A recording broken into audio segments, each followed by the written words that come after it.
everyone, welcome back to my new video, and today we are going to start up, as the title suggests, causes of chemical combinations and also why chemical reactions occur in all.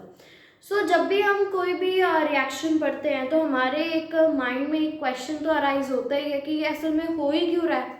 ये chemical reaction करवा रहे हैं, हम सीख रहे हैं और हम खुद करते भी हैं, तो ये होते क्यों हैं आखिर।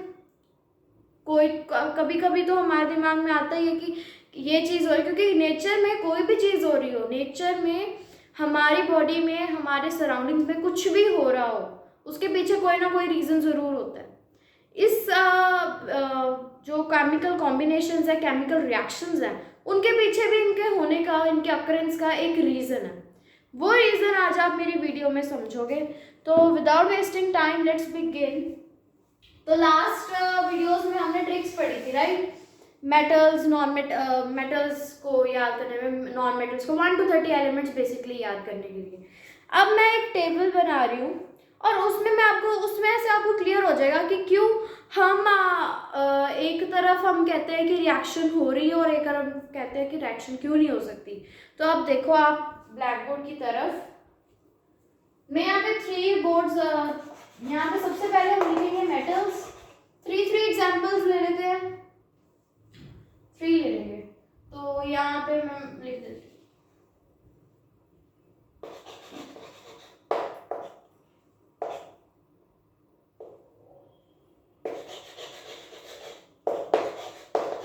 थ्री का मैंने, तो 3 लेते हैं।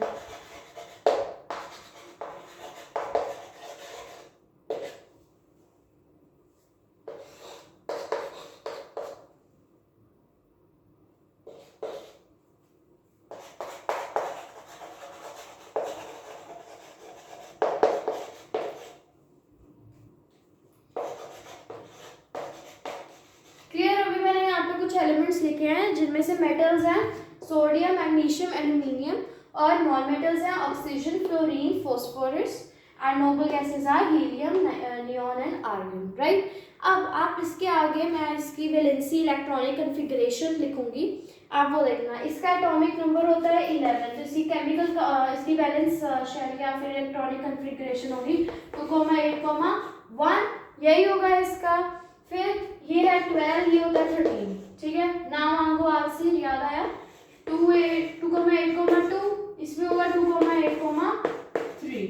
ऑक्सीजन का होता है 8 होता है ऑक्सीजन का, तो ये हो जाएगा 2,6, ठीक है। फ्लोरीन का 9 और फॉस्फोरस का 15, ठीक है। तो इनकी कॉन्फ़िगरेशन कर सकते हैं हम 2,7, यहाँ पे आ जाए 2,8, 10, 10,5, 15। Helium is 2, neon is whatever you call it। तो यहाँ पे पहले हम लिख देते हैं इसकी configuration, atomic number, and then we will do its configuration. Argon is 18, तो इनकी अब आप इलेक्ट्रॉनिक कॉन्फ़िगरेशन कर दो, 2 आ जाएगा, 2, 8, देन 2,8,8 आर्गन का, ठीक है। अब आप यहाँ पे देख रहे होंगे कि कुछ बैलेंस लास्ट वाले शेल में कुछ कहीं पे कुछ एलिमेंट्स में कुछ इलेक्ट्रॉन्स जो हैं वो कंप्लीट नहीं है ऑक्टेट उनका। जैसे मेटल्स, ये तीनों मेटल्स का ऑक्टेट कंप्लीट है, नहीं है। नॉन मेटल्स का कंप्लीट है, नहीं है। अब जो यहाँ पे मैंने नीचे नोबल गैसेस लिखी हैं, यहाँ पे सभी का जो इलेक्ट्रॉनिक कॉन्फ़िगरेशन है वो कंप्लीट है। देखो यहाँ पे 2 है, यहाँ पे 8 है और यहाँ पे भी 8 है, इसका मतलब ये सारे कंप्लीट हुए। जहाँ पे मैंने आपको क्या बताया था कि केमिकल रिएक्शंस के अंदर होता क्या है बेसिकली, कि कुछ चीज़ें जो है वो इलेक्ट्रॉन्स लूज करेंगे और कुछ चीज़ें उसे गेन करेंगी। तो बेसिकली केमिकल रिएक्शन की अकरेंस भी कहाँ होगी, जहाँ पे इलेक्ट्रॉन्स गेन किए जाएंगे या लूज किए जाएंगे, ठीक है। और वहाँ पे नहीं होगी जहाँ पे ऑलरेडी ऑक्टेट कंप्लीट है। जब ऑक्टेट कंप्लीट है तो इनकी हमें ज़रूरत है ही नहीं। तो इस मतलब ज़रूरत है, नेचर को है, हमें भी ज़रूरत है, लेकिन अभी केमिकल रिएक्शन के कॉजेज़ के अंदर इसका कोई रिलेशन नहीं, क्योंकि दे आर अनरिएक्टेड। हम इसे सिर्फ एक वर्ड कहेंगे, because they are unreactive in nature as their valence shell is complete. They have the doublet, octet and octet, and they are complete. इसलिए ये रिएक्ट नहीं करेंगे। Whereas अगर ये दो ग्रुप्स देखे जाए मेटल्स और नॉन मेटल्स का, मैं अभी यहाँ पे जस्ट एग्जाम्पल के लिए ले रही हूँ, आप खुद भी इलेक्ट्रॉनिक कन्फिगरेशन करके आप खुद भी जान सकते हो कि कौन से वाले मेटल्स रिएक्ट करेंगे और कौन से वाले नहीं करेंगे, ठीक है। तो ये वाले क्या हो जाएंगे, रिएक्टिव, और ये भी क्या हो जाएंगे, रिएक्टिव। यही एक रीजन होता है कि केमिकल रिएक्शंस होते हैं। क्योंकि कुछ, अभी हम रिकैप्चुलेट कर रहे हैं, इसको रिकैप दे रहे हैं, ठीक है।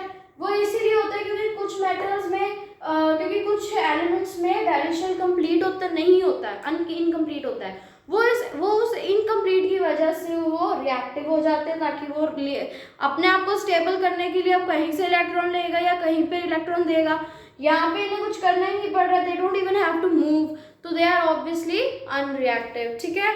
ये था कि क्यों होता है chemical combination, and I hope you like my video, and in my next video we'll be starting up with the ionic formation or ionic bond formation.